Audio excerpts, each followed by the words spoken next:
बांग्लादेशर डर मयंक यादव। नमस्कार दर्शक बंधु, आज भारत और बांग्लादेश मध्य तीन टिकिया मैच विशिष्ट T20 श्रृंखला आरंभ होगा जाऊँगी। यही श्रृंखलार प्रथम मैच आज ग्वालियर ठारे खेल एथिपाई दुई दल ग्वालियर ठारे जोरदार अभ्यास करिसेंती।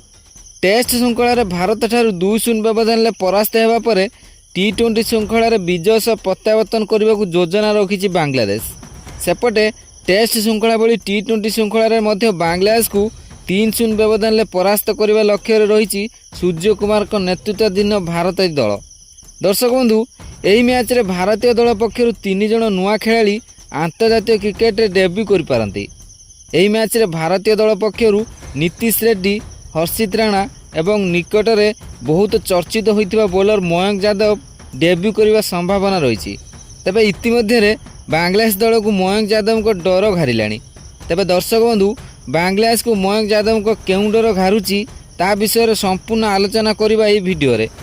किंतु यह पूर्व आपण मैंने जदि मयंक यादव को भल पाउछंती ताहेले वीडियो को लाइक करने सहित चैनल को सब्सक्राइब कर दियंतु एवं मयंक यादव शोएब अख्तर 161 किलोमीटर रेकर्ड को भांगी पारिबे कि नहीं दयाक निजर एक सुंदर कमेंट कर दियंतु।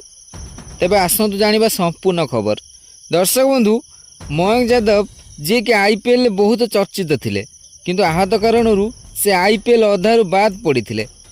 IPL बाद पड़ा पूर्वर से खेली स्वल्प संख्यक मैच रु बहुत चर्चा को आसी बोलिंग द्वारा से भारतीय दलर चयनकर्ता दृष्टि आकर्षण करने सहित समग्र क्रिकेट जगत रे होइचई सृष्टि कर देथिले। भारतीय दलर चयनकर्ता माने मध्य मयंक यादव को गत विश्वकप पई भारतीय दल में सामिल करने योजना करथिले, किंतु दुर्भाग्य जे मयंक यादव आहत कारणरू गत IPL अधारू बाद पड़ते। तेबे से चर्चित मयंक यादव पुणी थे संपूर्ण सुस्थ होई आंतर्जातीय क्रिकेट रे डेब्यू करने को जाउछंती। आज खेल भारत बांग्लादेश T20 मुकाबला रे से डेब्यू करिपारंती, जहाँ पर बांग्लादेश खेलाड़ी मानक मध्य मयंक यादव को नहीं भय सृष्टि हो गलानी।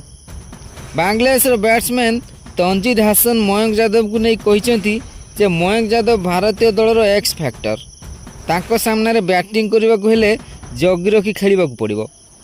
बुमरा परे भारतीय दल पर जदि केउ बोलर अधिक नाम कमाइबे तो से हेउचंती मयंक यादव। मयंक द्रुत गति सहित लाइन लेंथ भल। तेबे से जदि यही मैच डेब्यू करती ताहले आमर प्रथम लक्ष्य तांको जगी रखी खेलिबा।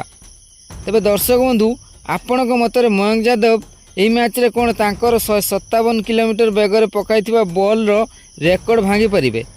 निजर मूल्यवान मतामत दयाकरी कमेंट करी जणांतु।